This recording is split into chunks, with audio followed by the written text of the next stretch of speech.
গৌসুল আজম মাইজভান্ডারি রওজা শরীফ।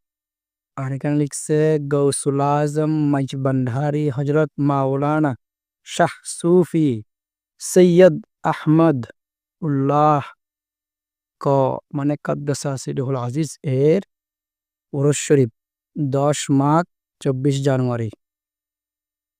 আয়োজন ও ব্যবস্থাপনায় সাজ্জাদাওয়ানে শিনে দরবারে গৌসুল আজম আলহাজ হজরত মাওলানা শাহ সুফি সৈয়দ এমদাদুল হক মাইজভান্ডারি মাদ্দাজিলুল আলী। সৌজন্য হচ্ছে আঞ্জুমান মুত্তাবিন গৌসে মাইজভান্ডারি শাহ এমদাদিয়া কেন্দ্রীয় কার্যালয়। সংসদ গাউসি আহমদিয়া মঞ্জিল, গ্রাম মাইজভান্ডার শরীফ, ডাক বান্ডা শরীফ 4352 ফটিকছড়ি, চট্টগ্রাম। সবাইকে উক্ত উরস শরীফে বিশেষ দাওয়াত রইল। সবার প্রতি বিশেষ দাওয়াত রইল 10 মার্চ 24 জানুয়ারি পবিত্র মাইজভান্ডার দরবার শরীফে। সবাই সবান্ধবে উপস্থিত হবেন।